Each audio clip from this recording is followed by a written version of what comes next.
This hour... I just don't believe that interfering with healthy children's bodies, because their mind is distressed, I don't think it's the right approach. I think it's short-termism. There has been controversy forever about the way in which children presenting with gender dysphoria are treated. Even today, a legal campaign is beginning to try and stop the clinical trials of puberty blockers on some 200 children. These trials are needed, scientists say, because not enough is understood about the effects of puberty blockers on children. That is why, after the Cass review, the prescription of them to children in the UK was banned. So transitioning or reassigning their gender from one gender to another. So it's gender-affirming care. And the gender-affirming bit is the people offering the healthcare saying to the person that's coming to them, you are right, you are not in the right body. Is that effectively what the gender-affirming bit means? Well, I don't think the position is that anybody else would tell somebody else whether they're right or wrong. And I certainly don't think that anybody would say you are not in the right body. I think those are quite, negative ways of putting it. So what is the gender-affirming bit? Affirming means believing somebody when they say that their gender is different to the sex they were assigned at birth. It's believing, supporting, understanding. And that is what you offer from the get-go. Your organisation says, we believe that the child who says, I'm in the wrong body, is in the wrong body. I would never use the term "in the wrong body." I think it's a highly offensive term. But basically, what anybody when faced with a patient, whether young, old, middle-aged, or what have you, your first port of call is to believe that patient and say, "Let me tell you, how can I help?" But what about their condition are you believing in? Sorry? What is it that they are saying to you that you say we believe? If somebody says, my sex assigned at birth, the sex on my birth certificate is male, but actually I identify as female, then we would believe them. And you would offer them healthcare for that? If that's what they want. If they're wanting to undergo healthcare and access healthcare, then why not? And the healthcare would be forms of psychological help? Well, it depends what they need, doesn't it? If somebody needs counselling, if someone's distressed, if someone's got stress or anxiety, if someone needs support on how to live this life, because it can be a cruel life, if somebody wants hormones, to switch their hormone profile from a male hormone profile to a female hormone profile. So it depends or surgery is another aspect. And you provide the puberty blockers, or have provided the puberty blockers in the past, and continue to do so around the world? In places where somebody needs to switch off their own hormone production, so when their testicles or ovaries need to be switched off so that they can be given the opposite hormone. That's puberty blockers is a bit of a misnomer for it, but that's what they do. They switch off your natural hormone production so that you can replace it with the opposite hormone. And this is a form of care not provided by the NHS, not offered by the NHS? To who now? To the people who are coming to you. Where else could they get to this, quote, gender-affirming care? Well, you can get it varied. It depends on what kind of gender-affirming care you're looking for. We just talked about counselling, psychotherapy, medicine, surgery. The NHS offers it to a limited extent because of the difficulties at the moment. But there are, I think, 7 adult gender clinics in the country. And there's the children and adolescent ones, the 2 satellite clinics for the NHS. So, let's come straight to calls. Kerry's in Shetland. Kerry, you're through to Helen Webberley. Yes, good afternoon. Good afternoon, Helen. Hello. Thank you for taking my call. I'm a transgender woman. I had surgery when I was age 72. I'm 77 now. And my first transition was 36 years ago. Because I've been through 2 transitions. Now, here's a question for you. Why is it there's been such a rise in the number of young people, over 5,000 a year, when before it was just a trickle of maybe a few hundred a year? And I would like to respond to your answer, if I might. Oh, yeah, sure. I think the rise is multifactorial, really. We've got a lot more information and knowledge than we did when you were 36. We've got a lot more visibility, people understanding it much more. I mean, I've spoken to many people of your age who knew that something was different, if you like. They didn't have the language for it. And I think people these days are the language, the visibility, the education, the knowledge is much more available to young people. So I don't think it's that more more young people are becoming or are transgender. I think it's just that they are coming forward for help or assistance or care. I'm very, very vexed about the whole thing, as I have been for many years. Back in 1989, we still knew a lot about transgender people. It wasn't a hidden thing. There was Christine Jorgensen going back years who was recalled transsexual. But let me say this to you. I'm disturbed about it, that young people, I think that the internet has not been kind to young people. They're getting a lot of peer pressure from their elder children, and they're looking on the internet. And I'm actually the founder of Shetland Pride here in Shetland, and we have a couple of people who've actually detransitioned because they found out, one girl found out that she was not a boy, she was a lesbian. And we've had one chap who was wanting to transition to be female, and he actually found out he was gay. Now, the internet has not been good to young people, because I'm extremely vexed by the puberty blocker idea. Their brains have not developed at that age, Helen. Well, Kerry, I think I've spoken to so many people from your era, and so many have said, "Oh my goodness, if I had had the opportunity to have gender-affirming care when I was younger, my life would have been very, very different." Well, so you say there that. will always. You say that. You say that, but that's not actually true. What we did... It may not be true for you, Kerry. It may not be true for you. But it's the experience that I've heard from so many people. And I think we can always roll out the person who's transitioned or the person that comes to realise that they're gay. But we mustn't forget the other 98, 99% of people who are quite happy in their gender identity and access care because that's what they want, and they're very, very happy with the results. It's easy to look at one case and bring that one case up, but it's the majority that we have to look at. Kerry, appreciate the call. Thank you very much indeed. Here's Johnny on WhatsApp. What is the medical evidence to show that someone who has their sex assigned at birth, as I think you've said, is different to how they present? That their gender is different to how they present? What's the medical evidence for that? Well, the medical evidence is talking to people. Okay, so right.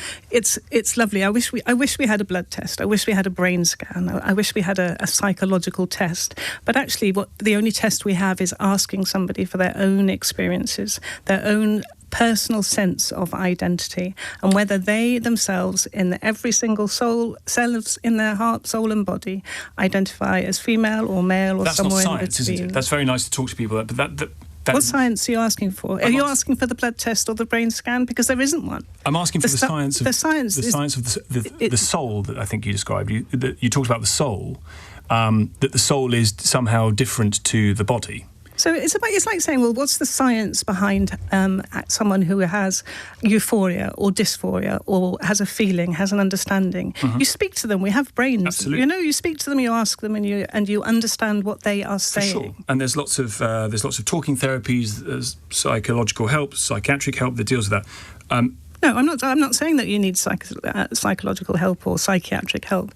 I'm talking about identity. It's no different from... Yes, but you don't often prescribe puberty blockers to 8-year-olds on the basis of how they feel about stuff. Well, what do you do then? I mean, if someone comes in with an appendix, and tummy pain, you don't open up their tummy because what they're describing to you a pain in their tummy, and you have to believe them. You have to understand it. You have to. You have to do science on it. You have to check what is causing that pain, and it is very difficult if that pain is. What science are you doing for that one then? Well, you can do all kinds of tests, can't you, to see whether their appendix is about to blow up, to see. No, whether you can't actually. You can't do any science to see whether someone's appendix. Well, what science? What science? You brought it up. What science? Well, you can do. That's what doctors are for. That's what they're trained in. They're trained in the science of understanding the human body. This is no different. But you've talked about the soul. Doctors are trained. The soul. Well, you don't have a soul.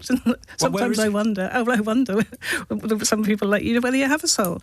You talk to people. Where is my soul? Where is your soul? I don't know. Maybe you left it at home, but I didn't leave mine at home. Right, and that is on the basis of the 8-year-old soul is telling them... I see, so we don't listen to 8-year-olds now. So it's an 8-year-old comes and says, Mum, I'm sad. Mum, I'm unhappy. Mum, I'm being bullied. Mum, I'm not a girl. And we believe everything, but not that one. We teach our children to come to us when they have an issue, and we believe them. But I'm asking you what the science is that says that child we've been through this. What are you wanting? The blood test or the brain scan? Is that what you want? Or is it the words that someone tells you? Yes, but I'm wanting your justification as the founder of an organisation that is prescribing puberty blockers to 8-year-olds. Your justification for prescribing those puberty blockers is the child is telling me that they are a boy or a girl when they were born a boy or a girl? We see some people like opinions like this. You think, oh, so that child walks through that door, says I'm a girl, and I go, here you go, let me inject you with a puberty blocker. It just doesn't work like that. And, surely, even if you're not a scientist, you must understand that there's a little bit more to it than that. Richard's in Turners Hill in Sussex. Hi, Richard.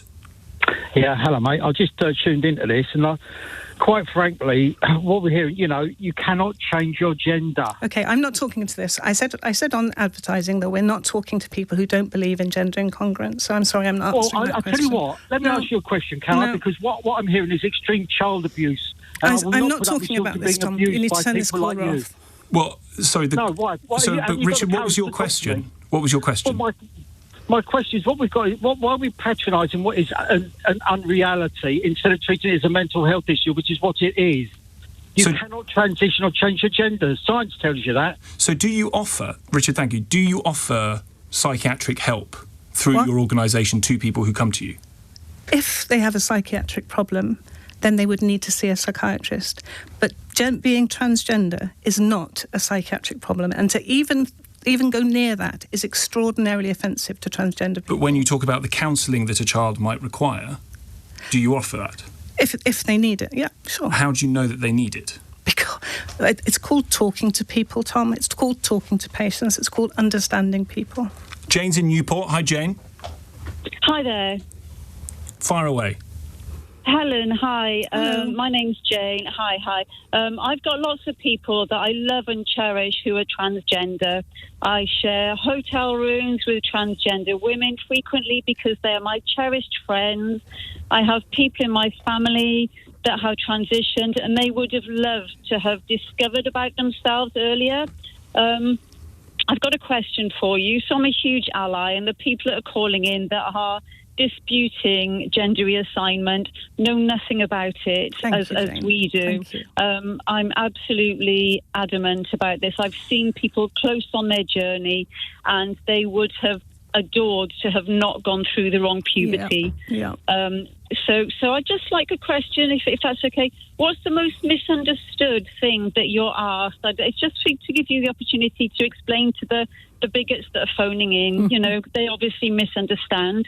So I'd just like to ask you that, if you'd like. Thank you, Jane. Thank you, and thank you for phoning in. I'm glad you got through. I think the biggest misinformation is people. And when you started to talk, I was thinking, because I hear so many people go, "I've got no problem with someone else being transgender. I know so many, but it's the children." And what I just want to say is that every single transgender adult started as a transgender child, whether they had that language or that understanding of what they were experiencing. It doesn't start when you're 18. It's your identity from conception, from birth. And I know it's emotive, but do you know what, Jane? I just wish that people who weren't involved with the trans community, who didn't have the friendship group and the contacts that you have, I just wish they wouldn't have such loud opinions on other people's lives. But when you speak to parents of transgender children, they're really, really suffering at the moment, and it's terribly, terribly sad. Jane, thank you very much indeed. Sam's in Cardiff. Sam? Hi, good afternoon. My question is, let's call them that there were people that had transitioned that subsequently realised that they were gay or lesbian. My question is, the blurring of the lines between the two, in as much as, we call it the LGBTQ community, do you think that that's damaging to blurring the lines and gives people a false impression that one is your sexuality or your sexual preference, as some people might call it. The other one is something that is far more serious. One can be or does need psychiatric assessment, in my view, in as much as it's a more invasive and a permanent change, and is much more difficult to undo if you do decide that actually you're not gay, are gay, etc. Well, I don't think psychiatrists are. It's not really the role of a psychiatrist to undo or consider what changes somebody else wants to do. I mean, a psychiatrist deals with mental illness, and being transgender is not a mental illness. In terms of blurring the lines, I mean, the LGBT community is there and has its own place because they're minority groups that need solidarity and support. But in terms of your earlier bit of your question, Sexual orientation is an orientation. It's the way somebody orientates. It's who they are attracted to, who they want to go to bed with, if you like. Whereas an identity, a gender identity, is who they are inside themselves, and I'll say that in their soul word again, that I don't have a scientific test for. No. But it's not blurring the lines. It's a community that have come together because they're a group of minority groups. Sam, thank you very much indeed for the call. One from me. Who at GenderGP is a GP? There's lots of doctors, lots of people involved, but they have different specialties. What do you want me to say? I don't understand. Who is a GP? Yes, you're called GenderGP. Okay, well, Who's who a GP? at LBC is a B or a C or an L, Well, it's an acronym, isn't it? It's leading Britain's conversation. So unless GP stands for something, I assume it's... General practitioner. So who at GenderGP is there a GP? Because you were a GP, I think? I was a GP, yeah. But you don't hold a medical licence now? No. So who at GenderGP is a doctor who can assess a child who comes to your services? Well, there are many doctors who work with GenderGP, and they're of different specialties. So what do they... do you want to get to what you want? Do you want to get to the point? You're wanting to give you a name of a doctor? Is that what you want to do? I'm asking about who is medically trained at your organisation. The doctors are medically trained at your organisation. And you have doctors who are employed by GenderGP, or they're sort of... I'm not... where's this going, Tom? Because I'm not getting into the employment contracts of the people who work with GenderGP. I'm here to talk about the beauty of gender diversity. Right. That's what I signed up But your for. organisation... GenderGP, that is still prescribing puberty blockers to children. No, it's not. It can't, can it? Because in the UK, but in the United States, in places where it is legal to access puberty blockers, and those are being prescribed by a GP, by a doctor, medically regulated. A medically regulated doctor. And who regulates GenderGP?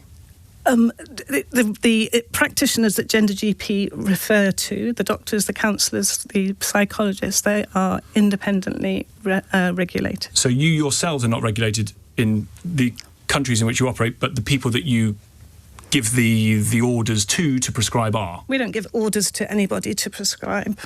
You just offer the prescription through a doctor in that country? The members of GenderGP are referred to the network of specialists who provide the care.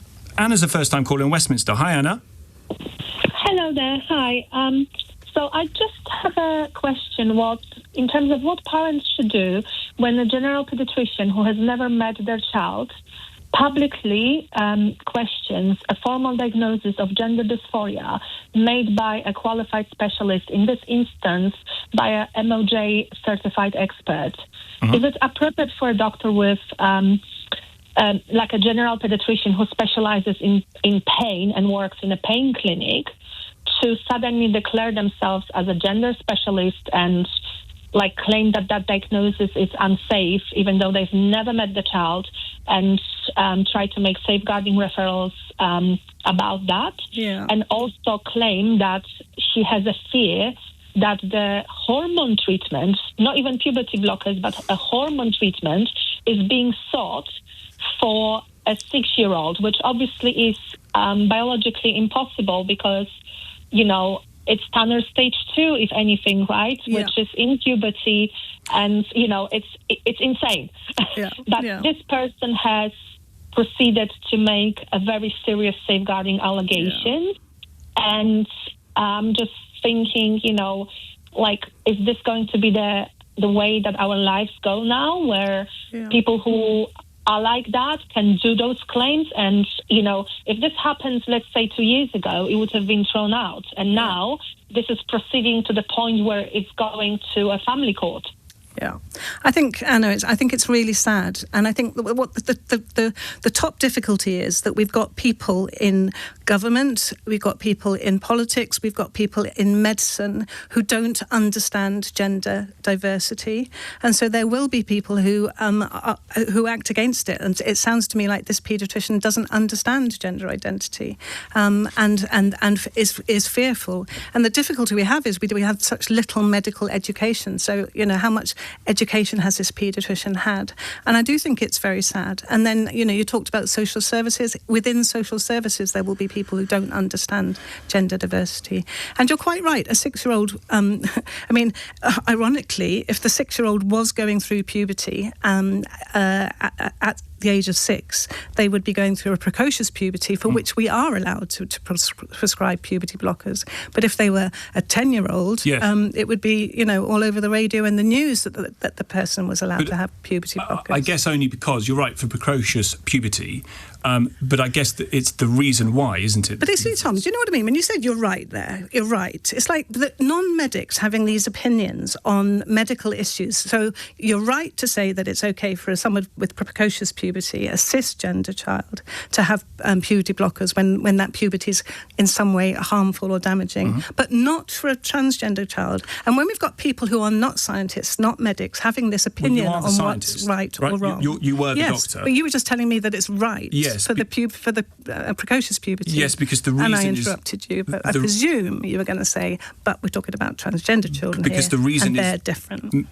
Well, the reason is different, isn't it? The reason for prescription of puberty blockers for a precocious puberty is different. You can measure. What way? Well, because you can measure the onset of puberty at an early age. You can see that it is happening. A scientist can deduce that. So, but it's not the onset of puberty. It's the pubertal changes. Sure, but your reason for prescribing puberty blockers to a 9-year-old, for example, who may be starting puberty, would be because their soul says they are different to the sex that they were, quotes, assigned at birth. Well, actually, Tom, you don't really prescribe them for the soul. You prescribe puberty blockers to stop the effects of puberty. What is the medical evidence to show that? So, no, let me finish. No, we're not going back to your question until I've finished.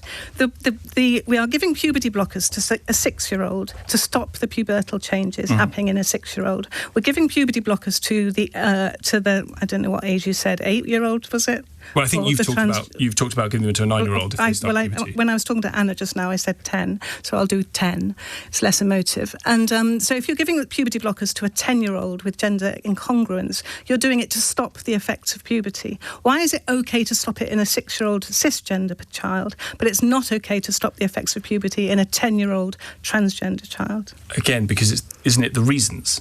Isn't it the... Okay, so it's okay to have It is not okay to have an early puberty, but it is okay just to let a gender incongruent child go through a puberty that causes deep distress. It's because that child's voice is going to break, their hair is going to start growing on their face, they're going to get an Adam's apple. All of these things that transgender adults then spend years hating and thousands of pounds changing. Helen's in Southampton. Helen. Yeah, hi, Helen. Hi. Hiya. I have no medical background, so excuse me if I make an error here. No worries. All right, thank you. If female children are given testosterone, and the bit I'm not sure about is whether estrogen is then blocked as well, the puberty blockers, what impact will it have on their bone density later in life? Since we know osteoporosis has a major impact on women, particularly. Yeah. Well, it's a really interesting question, Helen. And, what our bones need, i.e. to not have osteoporosis, is hormones. And the reason that cisgender women going through the menopause get osteoporosis is because our ovaries stop working and we stop producing estrogen, and it makes our bones thin.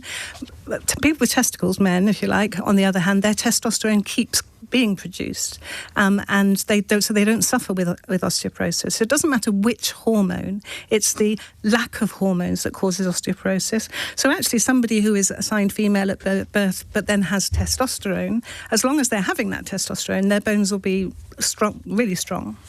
Can you point me to the research that shows that females that have taken testosterone for long periods, there's no impact on their bone density? Can you point me to the research? I'm not sure. I mean, what we understand is the effects of hormones on bones. It doesn't matter. It doesn't matter whether your bone is got XX chromosomes in or XY chromosomes. But we know people who don't have hormones, their bones get thin. So as long as you've got hormones, your bones are good and strong.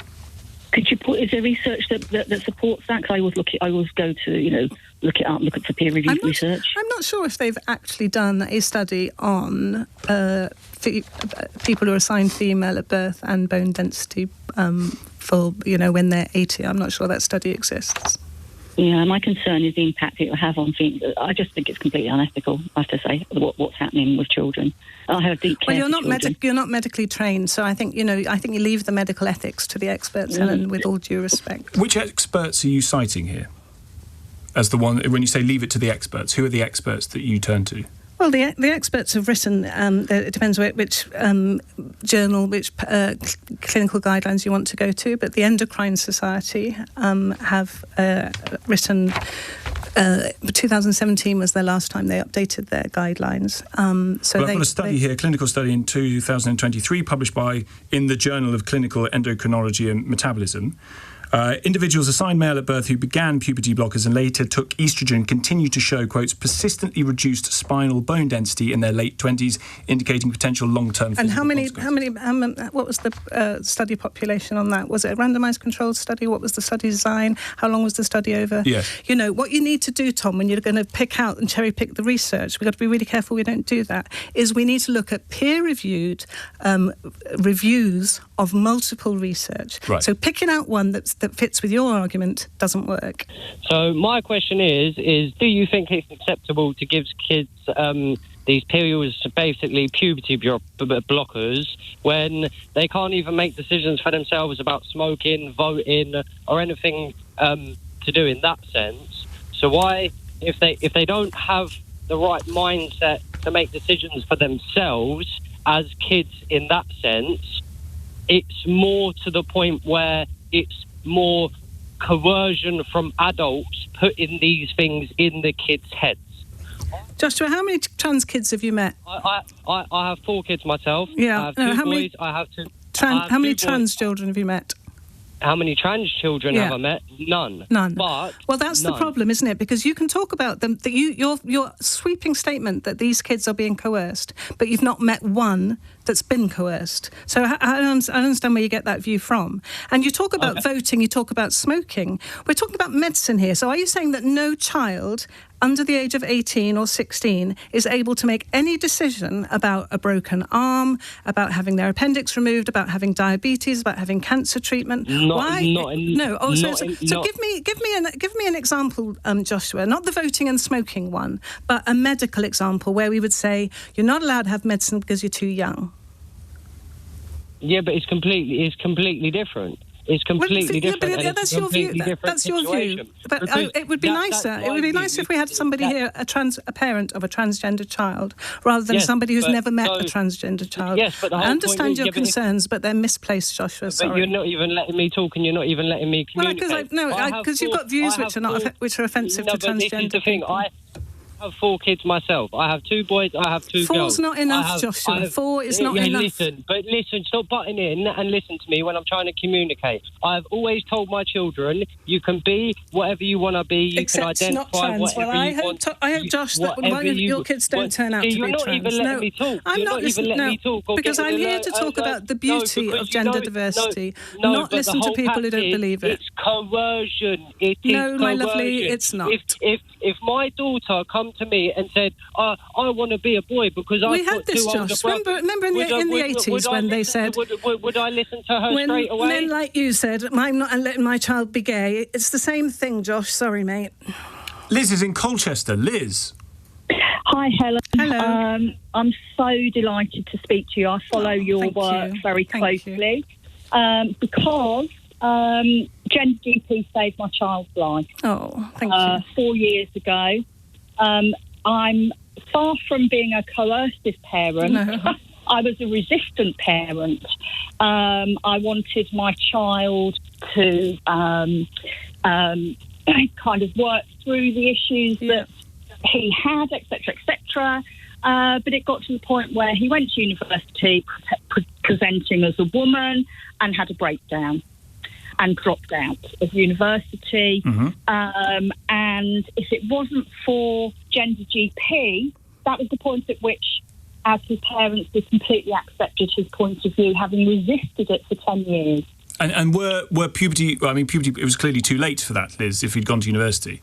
It was too late. It was too late for puberty blockers, but my son would have had to have waited a minimum of 8 years for an NHS diagnosis of gender dysphoria, plus a longer time to be prescribed testosterone. So Liz, because just before they cut you off, I just need to ask, because I'm worried about they've got the power of pressing the button. But just for people who are listening, so was your child born a girl, if you like, and now lives as a boy? Yeah. So my child was assigned female at birth. These were all completely, this has been a learning curve for me. Yeah. So a girl at birth, and presented as a boy throughout his childhood. And I actually asked for puberty blockers when he was about 11, and I said no. I said no. Why? Why did you say no? Why did I say no? Because I felt that it was a medical intervention too far. In retrospect, it would not have resulted in the crisis that it produced for him when he was 18. So I'm sorry if this is painful for you, Liz, but if your child had puberty blockers at 12, if they had been available to your son, who was legally a girl, if you like, then what difference would it have made to him now if he had puberty blockers then? I guess I don't know. He wouldn't have lost the confidence that he did do. I mean, fortunately, he's completely grounded and very, very healthy mentally. Good. Liz, thank you so much for the call. When you say legally a girl at 11, there's a boy who wishes to present as a girl. In what way is that child legally a girl at 11? It's by the birth certificate. So if the birth certificate is male, is the child legally a girl at 11 because? No, the sex for legal purposes is what the sex that's assigned is put on your birth certificate. And if you want to change that legally, you have a gender recognition certificate. Yes. So Liz's child they looked at when Liz's child was born and said, "Oh, you've got a girl," but actually, that child identified as a boy. Sarah's in Hornchurch. Sarah. Hello. Hi. I'm a first-time caller, so I'm a bit nervous. Welcome. I'm a secondary school teacher of over 20 years, and I have seen students decide from a boy they want to be a girl, from a girl they want to be a boy in, say, Year 7, so they're 11 years old. By the time they're in Year 10 or 11, after taking these puberty blockers, they're deciding that they were mistaken and it's wrong. I've only known one child who has seen it all the way through. So how do you actually know that they know what they want to be at this young age? Because from my experience, most of them change their minds. Well, I'm really. I don't know how big your school is or where it is, but I'm really interested that you've had so many Year 7s able to access puberty blockers from in Year 7, because that's very young. I mean, yeah, 7, 8, Year 7, 8, okay, 11, 12. It's still very young. And as Liz, the previous caller, said, her child would have had to wait 8 years to access them. So I'm interested that you have so many children who've been on puberty blockers that have all got through from Year 7 to 11. But I think, Sarah, as well, I mean, your experience as a teacher is very valid, but I think, we also have to think about the safe space for people to be able to live their gender identity. I think Tom was asking about, research earlier. And if you look at the research of people who change their mind, if you like, and start puberty blockers and stop them, in fact, the newspapers love the statistic that by far the majority stay on puberty blockers forever, if you like, and then go on to gender-affirming hormones. So that's what the medical research says, that by far the majority of children can't carry on.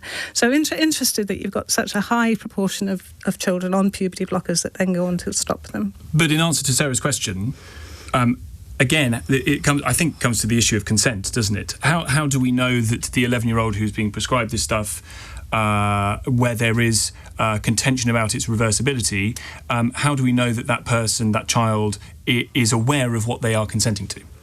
Well, it's the same as any other medical treatment. It's called, in terms of medical consent, it's informed consent. You see what the child and family understand by the treatment, and you go ahead with it. And I reeled off the list earlier, it's no different from treatment for diabetes or a broken arm or cancer treatment. These are heart surgery. These are all things that, sadly, children have to give consent to have medical intervention. Yes.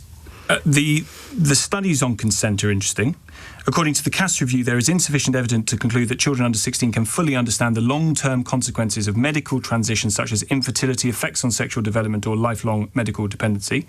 I know you're not a fan of the CAS review. So the Swedish National Board of Health say the ability to understand abstract long-term consequences continues developing well into late adolescence or early adulthood, raising ethical questions about whether children can meaningfully consent to interventions with irreversible outcomes.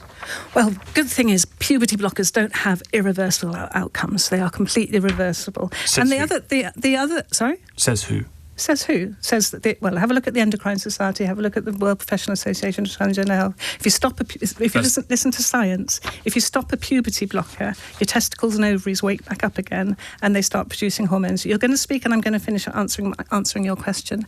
The thing about consent is, again, views like yours are, they come in, you give them that injection, and they consent for it, and that's it for the rest of their life. The good thing is the injections last for 3 months, and every 3 months you can revisit. So it isn't a situation where one injection lasts for the whole of your life. No. Unlike some other medical procedures that we have to do on children, unfortunately. The study you have on your website is by a Dutch scientist. Is it Dutch De Vries? Is that the study that you have on your website? De Vries, yeah. And that is the study that shows that puberty blockers have a beneficial outcome. Is that right? It's a study that shows that puberty blockers prevent pubertal development while you give them to a child, yeah. And that it is reversible. They are reversible if you stop them, yeah. And that's what that study is about. Is that right? I haven't got the study in front of me. Are you want to read it to me, and I'll be able to confirm that? Or? No, it's just I know. Again, you're absolutely right to point at the methodology involved in those studies. But that particular study, again, was not a randomised trial. It had no control group. 100% of the adolescents who were on puberty blockers moved on to cross-sex hormones. The benefits attributed to blockers were actually measured after the hormones and surgery. So the blockers can't really be credited for any improvements. Well, it's interesting you say that because, I mean... Did you know that? Sorry? Did you know that when that study was cited on your website? The reason this study is so famous, if you like, and everyone refers back to it, because it was one of the earliest studies that ever was to be published on puberty blockers. So it was more of an experience paper than a controlled study or a retrospective study. It was an experience. It was the experiences of these doctors in an Amsterdam clinic using puberty blockers to prevent pubertal development in children. But if you want bigger studies, then again you have to look at the peer-reviewed collective reviews, which are, for example, the Endocrine Society. Again, but I quoted the Journal of Clinical Endocrinology earlier, and you. Well, that was one study, from one person in a journal. That's very different from a whole review. So what is that review? The Endocrine Society. It is the clinical standards for the treatment of transsexual persons, but done by the Endocrine Society. So it reviewed hundreds of studies and looked at all of them, and graded them on their different study type, their populations, numbers of people in them, and then came with conclusions. And the conclusions were that for somebody who is transgender to switch off their testicles or ovaries so they don't produce their natural hormone, and then to give them the opposite hormone improves their life satisfaction scores. But doesn't conclude that it's reversible. Well, which bit? No, it might improve. Which bit? The puberty blockers are considered absolutely as the first step, completely reversible.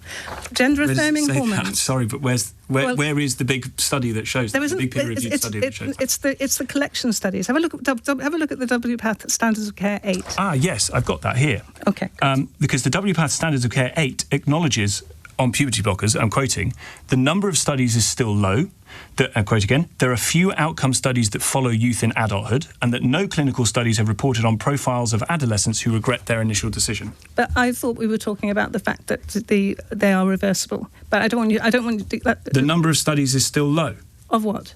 Of puberty blockers and their irreversibility. Read that again. The WPATH 8, the Standards of Care 8, acknowledges that, quote, the number of studies is still low, that there are few outcome studies that follow youth into adulthood. Are you trying to twist words into my mouth? It doesn't say there, does it? But if you bring it up, have a look at WPATH. First step, puberty blockers, fully reversible. Second step, gender-affirming hormones, partially reversible, and as time goes on, they're less reversible. Third step, surgery, irreversible. You're aware of the WPATH files, the leaks from the conversations between... Oh, my God. Isn't it? It's just amazing, isn't it, that in this day and age, we're really, really happy to go to the leaked files. Nobody knows who they were leaked from. All secret surprises. But actually, the proper peer-reviewed research studies that have been reviewed, explored in great detail. We want to just skip over those. No, I haven't. I don't think I have. Are we on about the leaked files where Marcy says maybe they can't have orgasms later in life? Oh, my goodness. Which ones were you going to talk about then? By the way, the thing that you say proves that you're right is not what the WPATH, even Standards of Care 8, acknowledges. The leaked files, members say in it, I quote again, children and adolescents cannot comprehend the lifelong consequences of gender-affirming care. I'm not going to talk to you about leaked files. I'm only going to talk to you about reliable sources. You don't think it's a reliable source? What, leaked files? But it's in the name. But even your reliable sources, and the ones that you cite on your website... Who leaked them to who? Well, they're in The Guardian. Oh, my God, it must be true. Wait, stop, Guardian must be true. But even the sources you cite as being the ones that show what you show, they're not even up to your standard of what you would expect from a peer-reviewed journal. The De Vries study is not randomised, there's no control group. That's why you take them all in one go. That's why you buy cherry pickers...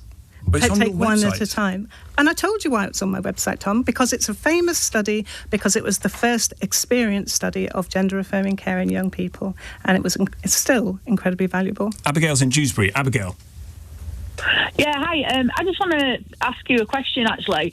Do you think, like me, that the CAS review is deeply flawed and absolutely left out so much information out there that it was purposely done that way by the bigoted gender critical movement funded by the Conservative government? And I don't believe it, because other countries, their statements are not like this at all, and they left out a lot of information, that the lot of studies they left out.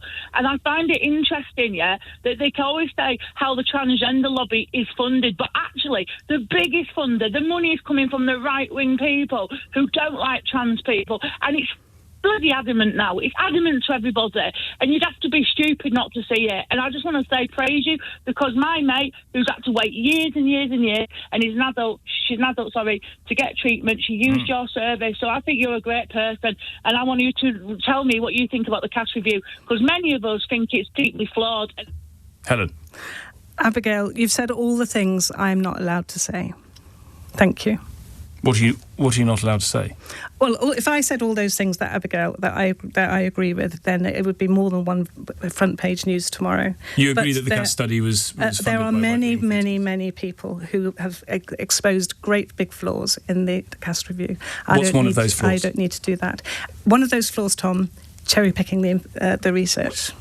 Well, you say there are a great many flaws in it. I mean, this is important, because this is a very important review that is... I'm not going to criticise a colleague. I think Abigail's done that beautifully for us. But if there are big flaws... Yep, they're there. Can we have one? I just gave you one, Tom. Which was? Which was cherry-picking the research. The CAS review cherry-picks the research? Yes. In what way? I'm not going there, Tom.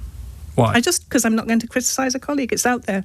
People have done that job for me. I'm here to celebrate the beauty of gender diversity. Marcus is in Sheffield. Marcus. Hello, how are you? Well, sir, your thoughts?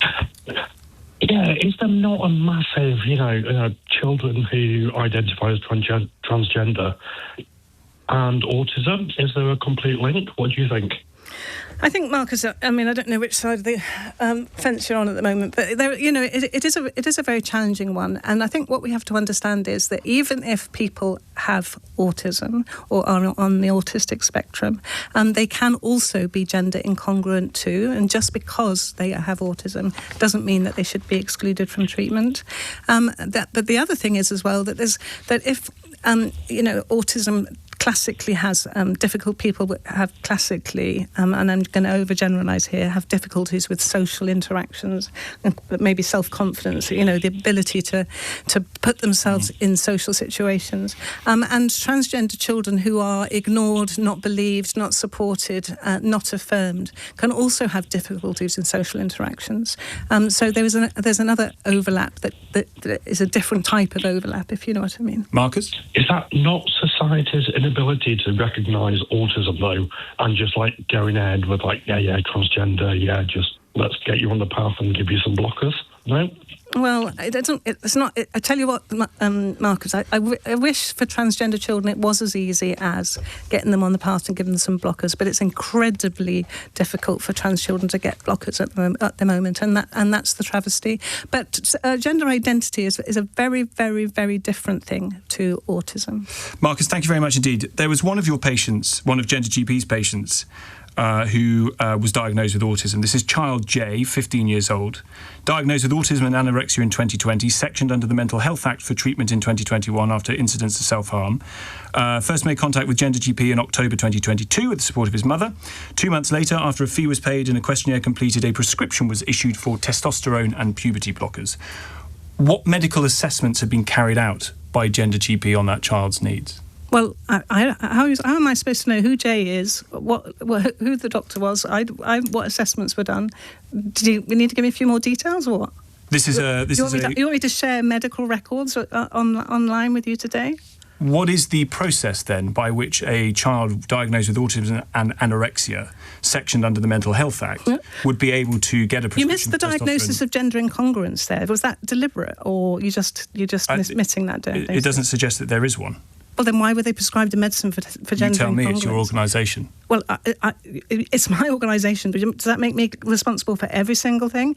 But listen, a doctor wouldn't prescribe testosterone. The every single thing is that this child was prescribed a potentially fatal dose of testosterone. If this is the case that you're talking about in the Times, I am not and can't talk about that today, but from a medical point of view, you would prescribe testosterone to a child if they had a diagnosis of gender incongruence. The judgment says no medical examination, blood testing, or other clinical... I cannot talk about that case today. I'm just making it clear to my listeners. No medical examination, blood testing, or other clinical evaluation was undertaken. Child J had not had any direct communication with a doctor at any stage during the referral. But how the hell did he get his prescription then?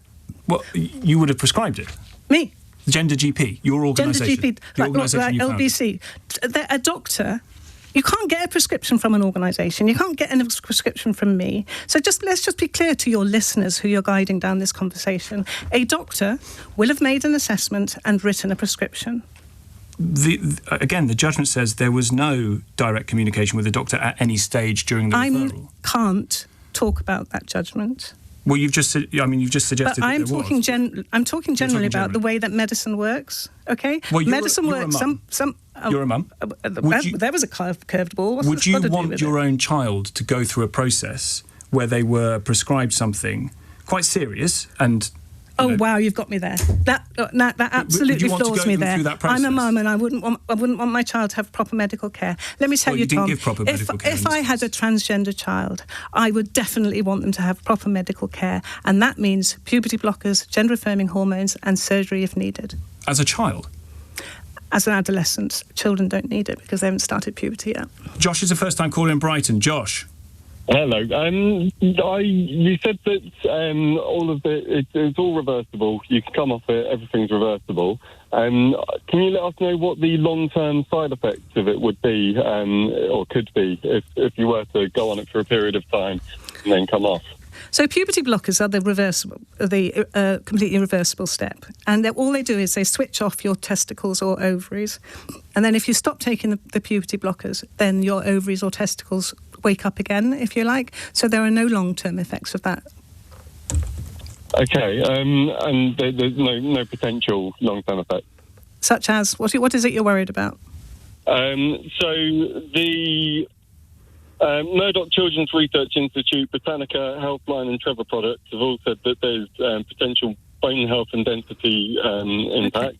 So let me answer the bone. Fertility, researched by Murdoch, Botanica, Healthline, Trevor Project, and the American Psychological Society. Cognitive development from Botanica and the CAST review, and there's other potential short-term side effects that are yet to test on children, on humans. Okay. Well, the effects of puberty blockers will be exactly the same whether it's a cisgender child using it for precocious puberty or a transgender child using it for gender incongruence. And as we talked to Helen earlier it's about hormones and bones, for example, if I pick on that one as it was your first, all bones need hormones. It's not the puberty blocker that causes problems with bones. It's hormones. You need your hormones. So if you've got a transgender child on puberty blockers, basically the right thing to do is make sure they have their hormones. Josh, appreciate the call. Thank you very much indeed.